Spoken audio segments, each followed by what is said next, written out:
Hello guys, last video में मैंने vector space की डेफिनेशन और फील्ड की डेफिनेशन और फील्ड के कुछ एग्जांपल्स डिस्कस किए थे आपसे। जैसे कि एग्जांपल था कि फील्ड ऑफ रियल नंबर्स, आपका फील्ड ये रियल नंबर्स का जो कलेक्शन होता है वो फील्ड बनाता है प्लस और मल्टीप्लिकेशन के रेस्पेक्ट में। Similarly set of complex numbers forms a field with respect to addition and multiplication and the set of rational numbers forms a field. तो ये एग्जांपल्स थे आपके फील्ड के, क्योंकि वेक्टर स्पेस के लिए हमें फील्ड की जरूरत होती है।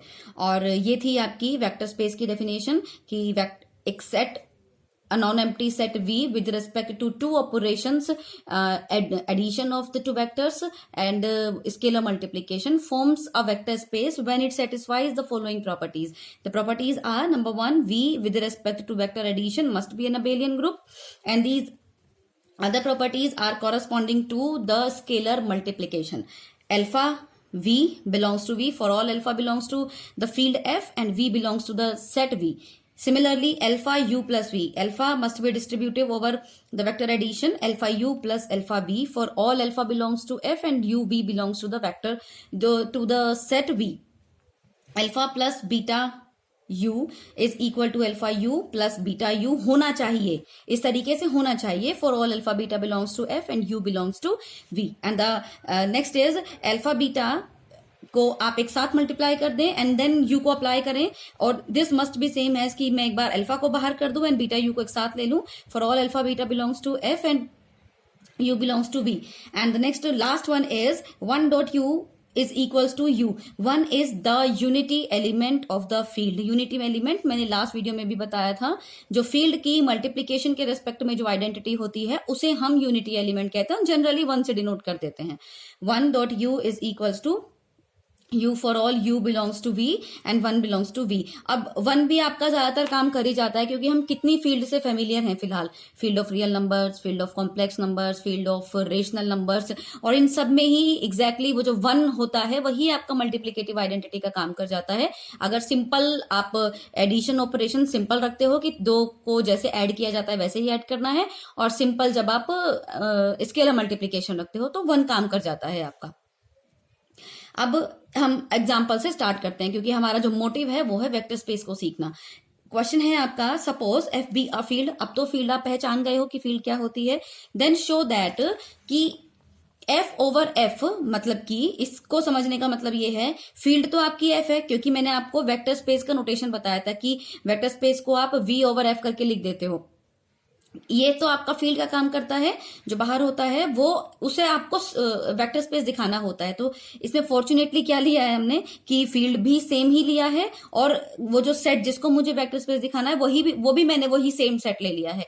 तो ये दिखाना है कि ये एफ इस एफ के ऊपर वेक्टर स्पेस बनाता है with respect to two operations, vector addition and scalar multiplication. So let's start. आपकी प्रॉपर्टीज क्या होती हैं, आपको पता है कि वेक्टर स्पेस के लिए आपको क्या दिखाना है. आपको क्या दिखाना है कि ये जो सेट है जिसको मैं वी कॉल कर रही हूं, क्या ये एडिशन, वेक्टर एडिशन के रिस्पेक्ट में एक अबेलियन ग्रुप है. ठीक, वो हमें पता है कि मैं भले ही से वी कॉल कर रही हूं, लेकिन है तो ये फील्ड ही ना, और फील्ड की तो प्रॉपर्टी होती है कि वो फर्स्ट ऑपरेशन के रेस्पेक्ट में, मतलब वेक्टर एडिशन के रेस्पेक्ट में हमेशा फील्ड बनाता ही है. अब नेक्स्ट आती है कि क्या alpha U belongs to F है for all alpha belongs to F and you belongs to F. फिलहाल तो देखिए यहां पर तो दोनों ही सेट आपके सेम है, इसका मतलब अल्फा भी एफ में है, यू भी एफ में है, तो उन दोनों एलिमेंट की प्रोडक्ट भी तो वही है. क्यों? क्योंकि एफ फील्ड है. फील्ड है तो मल्टीप्लीकेशन के रिस्पेक्ट में क्लोज्ड है. अब नेक्स्ट आती है कि alpha u plus v must be same as this. ठीक है, must be same as this, लेकिन यहां पर इक्वल कैसे है ये? क्योंकि हमें पता है कि फील्ड के रेस्पेक्ट में, क्योंकि हमें पता है कि ये तीनों ही एलिमेंट फील्ड के हैं, और फील्ड के रेस्पेक्ट में मल्टीप्लीकेशन ऑपरेशन एडिशन के ऊपर डिस्ट्रीब्यूटिव होता है. मैंने लिखवाया है आप लोगों को कि अल्फा यू और ये अल्फा वी के इक्वल होता है आपका.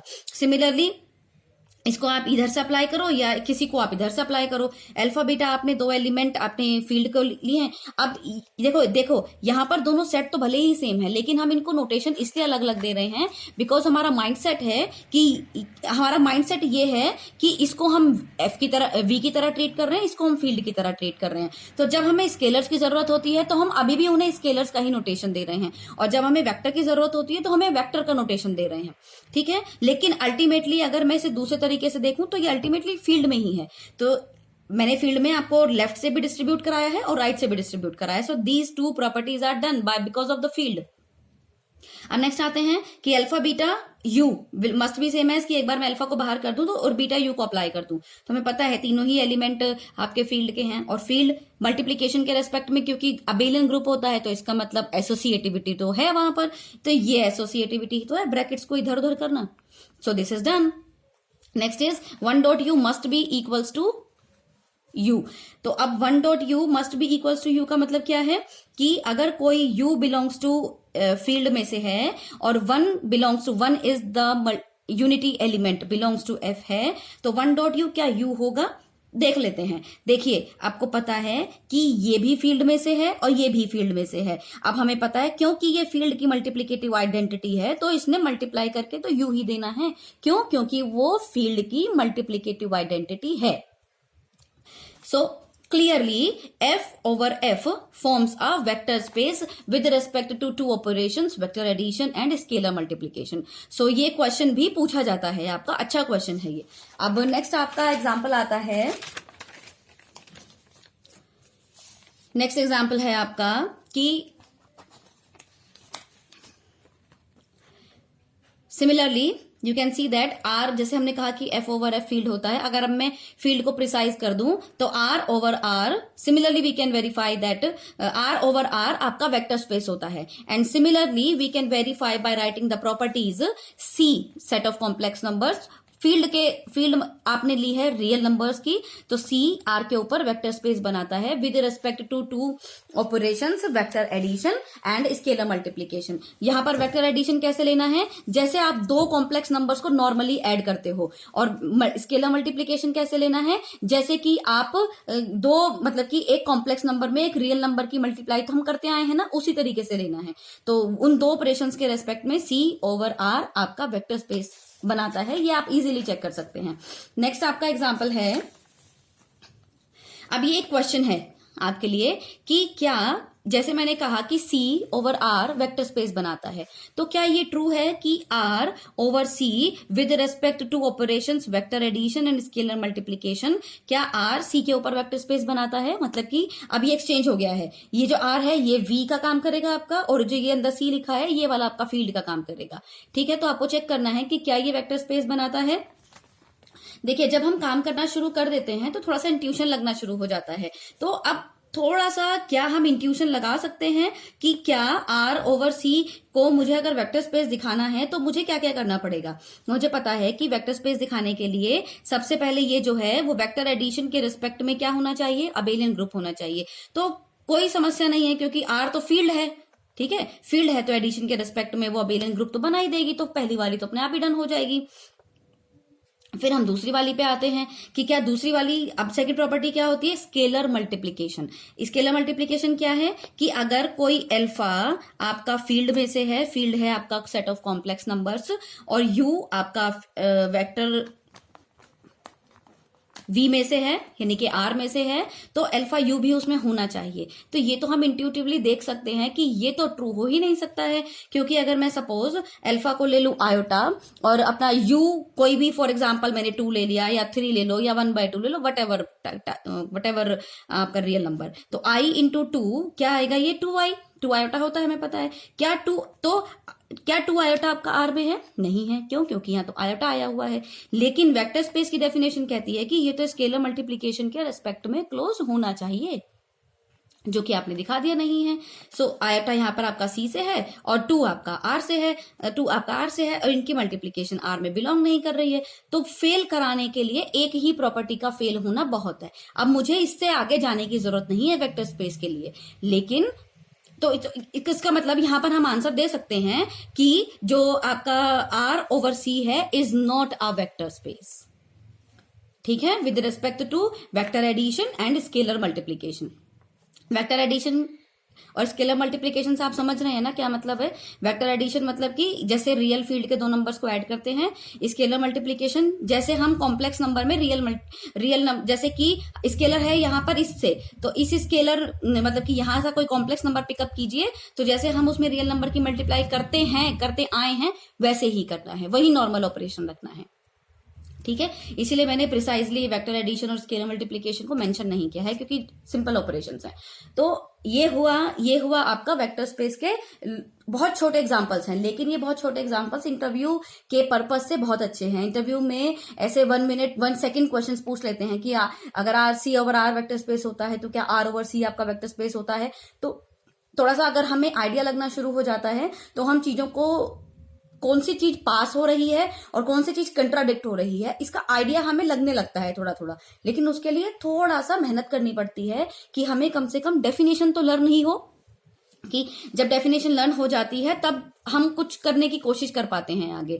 सो गाइज, वेक्टर स्पेस की डेफिनेशन को हम लर्न अगर ऐसे करने बैठेंगे तो हो सकता है ना भी हो, हम प्रॉपर्टी एक दो भूल जाएं। अगर हम एग्जांपल्स की प्रैक्टिस करेंगे तो हमें प्रॉपर्टीज लर्न हो जाएंगी, ये डेफिनेट है। सो मेरी आगे की वीडियोस में हम बहुत सारे ऐसे एग्जांपल्स डिस्कस करेंगे वेक्टर स्पेस के, कि जो वेक्टर स्पेस होंगे या जो वेक्टर स्पेस नहीं होंगे, इस तरीके के हम बहुत सारे एग्जाम्पल्स करेंगे। तो डेफिनेटली मुझे इतना श्योर है कि आप लोगों को वेक्टर स्पेस की डेफिनेशन लर्न हो जाएगी, क्योंकि बीएससी में आपके वेक्टर्स, लीनियर अलजेब्रा बीएससी के पर्पज से भी और आगे एमएससी के पर्पज से भी और हायर स्टडीज के पर्पज से भी बहुत इंपॉर्टेंट होती है। और इवन इसका यूज, इसका एप्लीकेशन आपका डिफरेंशियल इक्वेशन में भी होता है। वहां पर भी आप होमोजीनियस के सॉल्यूशंस को, आप vector space homogeneous differential equation के सॉल्यूशंस को आप दिखाते हो vector space and all that. तो लीनियर अलजेब्रा अल्टीमेटली एक अच्छा कोर्स है, तो इसे हम ध्यान से पढ़ेंगे तो समझने में भी कोई परेशानी नहीं आएगी। और दूसरा ये है कि कुछ कुछ बुक्स में, जैसे कि मैं ये वेक्टर एडिशन और स्केलर मल्टीप्लिकेशन बोलती हूँ वेक्टर स्पेस के लिए, तो इसे वेक्टर एडिशन को इंटरनल कंपोजिशन भी बोल देते हैं, इंटरनल बाइनरी कंपोजिशन, और स्केलर मल्टीप्लिकेशन को एक्सटर्नल कंपोजिशन भी बोल देते हैं। तो कुछ चीजें मैं ऐसे ही बोल करके ही रिकॉल कराने की कोशिश करती हूँ कि कोई सेट अगर वेक्टर स्पेस है किसी फील्ड के ऊपर, तो ये हमें हमेशा याद रखना है कि वो एट फर्स्ट ऑपरेशन मतलब कि वेक्टर एडिशन के रेस्पेक्ट में भी क्लोज्ड होगा। क्लोज्ड का मीनिंग मैं आपको बता चुकी हूँ, और स्केलर मल्टीप्लिकेशन के रेस्पेक्ट में भी क्लोज्ड होगा। तो अगर कभी ऐसा हो कि जैसे मल्टीपल चॉइस में क्वेश्चन आ जाता है कि ये भाई वेक्टर स्पेस बनेगा या कि नहीं बनेगा, तो हम कोशिश करके देख लेते हैं थोड़ा सा गेस लगाने की। जनरली फेल हो जाती है कि ये स्केलर मल्टीपल नहीं, स्केलर मल्टीपल वाली प्रॉपर्टी इसको कंट्राडिक्ट कर रही है, या फिर वेक्टर एडिशन की प्रॉपर्टी इसको कंट्राडिक्ट कर रही है। जैसे कि अभी इसी वाले एग्जांपल में था, स्केलर मल्टीप्लिकेशन की प्रॉपर्टी ने इसे कंट्राडिक्ट कर दिया था कि ये वेक्टर स्पेस नहीं बनाता है। तो जब भी हमें किसी को वेक्टर स्पेस शो करना है तो 1 से लेकर के आखिरी तक की सारी प्रॉपर्टीज को प्रिसाइजली दिखाना पड़ता है। लेकिन जब भी हमें आइडिया लग जाता है कि नहीं ये फेल हो रहा है, तो हम अगर कोई एक प्रॉपर्टी भी हमारे हाथ लग जाती है ना ऐसी कि ये पास नहीं हो रही है, तो फेल कराने के लिए वो एक प्रॉपर्टी काफी है, आपको फिर सारी और कोई प्रॉपर्टी चेक करने की जरूरत नहीं है। ठीक है, और सो अभी के लिए तो ये छोटे एग्जांपल्स ही हम डिस्कस करेंगे। अभी नेक्स्ट वीडियो में हम थोड़े लेंथी एग्जांपल्स डिस्कस करेंगे, जिसमें हम 1 से लेकर के आखिरी तक की प्रॉपर्टीज को डिटेल्ड में लिखेंगे और डिटेल में हम प्रूफ करेंगे। सो नाउ होप कि आपको कुछ चीजें समझ में आ रही होंगी, तो आप नेक्स्ट वीडियो को भी देखने की और पढ़ने की कोशिश करेंगे, तो हम ज्यादा काम करेंगे और आप कमेंट करेंगे तो जो कमियां होंगी इसमें वो भी मैं नेक्स्ट वीडियो में सुधार पाऊंगी। तो आपके लिए, आपका कमेंट करना मेरे लिए बहुत जरूरी है। आप करेंगे तो बेनिफिशियल होगा मेरे लिए और आपके लिए भी, कि हमें क्या सुधार करना है अपनी वीडियोस में। Now we meet again tomorrow in the next lecture.